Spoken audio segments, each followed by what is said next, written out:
There she goes. Ah. Whoop. Mere mortal, eh?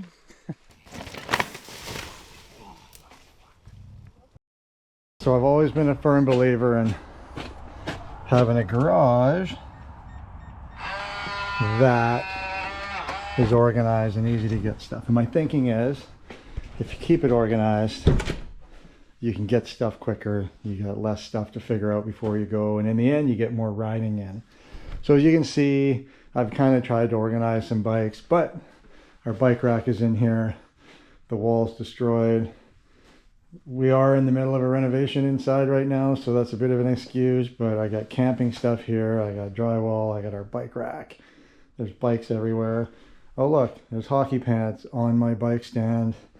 There's gear everywhere. So I've tried to set it up. So I've got a workbench and I've got everything organized and easy to find. And as you guys can relate, if you're parents, I've also got kids. So gear just gets blasted everywhere. And this is kind of my side of the garage. And this side over here is where we like to be able to park a car. As you can see, the Reno has making that a little bit tougher. But even on a good day when we're not in a Reno, there always is just junk everywhere. So I've decided it's time. I'm fed up with this and I'm going to go on a binge here and organize. So over the next week, I'm going to get the Reno finished. I'm going to get all this crap out of here and I'm going to organize this thing to the level of analness that I am happy with. So we'll actually have a spot for everything and everything will be easy to get.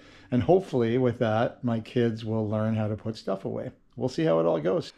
All right, it took way more than a week. That was probably 3 weeks ago I filmed that part. I got things put away a little bit, but then, oh, look at that. The Christmas decorations came out and got left on the floor. There's still some Reno remnants all over my bench, so I can't really use it. Now there's tile in front of my work stand instead of hockey pants. Look, there's a dishwasher. But I got some bikes hung up. I got some bikes put away. I got some room for our gear, but there's still a lot more to do. So first things first, I had to get the garage clean. I got Mrs. Mortal's side done, cars in, everything's in the way, recycling sorted, all that kind of stuff. And my side, as we saw last time, was still pretty cluttered. So spent a little bit of time scrambling around, moving things around, clearing a lot of stuff right out of my garage. So we've got some space. So we're now pretty clean over there. But this is what typically happens to my bench. It's the last point on the way out the door and the first point on the way in the door for the family. So as you can see, we've got some groceries that Mrs. Mortal thinks I should take to work. This one's my fault. We got an empty beer bottle. We got a bunch of garbage. We got my kid's helmet, which I will put away because they never do. We've got sports stuff all over the place and it all just gets dumped on my bench, which as you can imagine is a little frustrating for me when I want to go work on something and I got to spend 20 minutes. So part of my organization here is giving everybody a space for this stuff. So I'm going to quickly go through and clean this mess up, organize my bench a bit, and then I will show you features I've added in and the things I've created so everybody has a place for everything and hopefully it stays there. I doubt it'll happen, but you can always hope, right? Here we go. We're going to clean this mess up.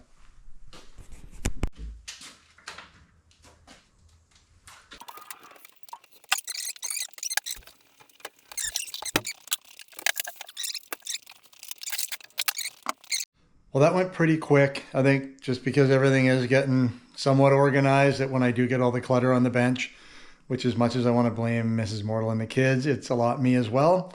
Just dumping stuff on the flat surface, but it cleans up pretty quick. So I got the garage cleaned up. I got everything sorted and now it's at a base where I want it. So I just want to show you out there a couple of things that I've figured out.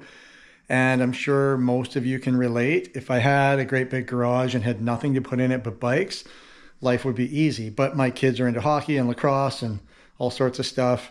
We do lots of stuff. So it's not just a one sport garage, and I had to create some pretty good little spots for everything. So first off, we had hockey bags all over the floor all the time, lacrosse bags. So I built this little wooden shelf to get the shoes off the floor and built little niches for the bags. So The kids can come home, shoot their hockey bags in there. They're out of the way. I'm not tripping over them. It's great that way. And I had this extra wall at the end of my bike rack. So just all sorts of broom clips, and it keeps all the hockey sticks and the lacrosse sticks out of the way.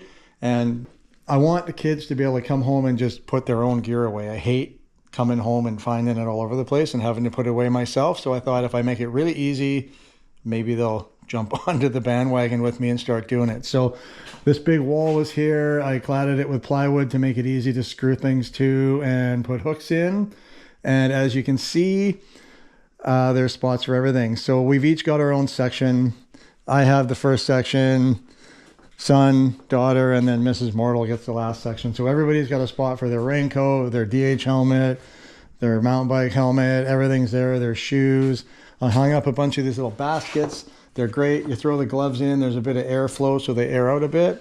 And one of the beauties of this is dropping a shoe or a glove on the boot dryer, and you'd be amazed what half an hour on there does for your wet gear. It dries out very quickly.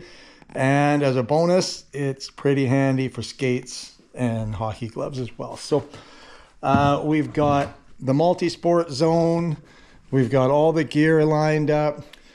Down here, I have set it up so all the bikes that we use the most, the kids' dirt jumpers and mountain bikes, and then my main trail bike and Mrs. Mortal's bike are all easily accessed. They sit on the floor. They just park in the rack with the wheel. For bikes that we don't use quite as often, seasonal bikes with the DH or a road bike that just doesn't get as much mileage as our mountain bikes, I've set up all the hooks along the wall. There's still lots of room to move in between, and we go from there. I've had a ton of big posters over the years from owning a shop and being in the industry. So we got Sam Hill back there in his Specialized Days. We got Andreas Hessler riding Ladies Only on the North Shore over there, and just dressed up the shop a little bit with whatever posters, old forks, frames, and goodies. Even got an old Norco shore up on the roof, just to give it a little bit of style, make me feel like I'm in a cool spot when I'm tweaking bikes. And then the bench. So pretty straightforward. The basic tools allows me to fix some stuff in an emergency. If I'm running out the door and something goes sideways, I can give it a tweak. Got a little compressor there for inflating tires. And that's it. It's, one more thing. Gotta have my long-lived chainsaw on my bench. Always gotta have a reminder of Stevie. And up here, I just had some sticky phone wallets. So I stuck them on the wall, and it holds my Mount Washington passes and my Whistler bike passes. So if I'm ever wondering where stuff is, it's only got one spot, so it's easy to find. And last but not least, gotta have the bottle opener. So keep the bottle opener handy on the bench when you're having that post-repair beer or post-ride beer. And it turns the shop into a little bit of a clubhouse. So there you have it. There's the tour of my home shop, which has become pretty organized, pretty efficient, and allows me to not only work on bikes, store gear, but find stuff easily. So I've got more time to ride and less time to hunt. So there you have it. Plywood and screws will help you hang a lot of things and keep you pretty organized. So that's enough talk about my shop. I'm going to actually go grab my gear, jump on a bike, and go for a bike ride. So have a great day. We'll talk to you soon.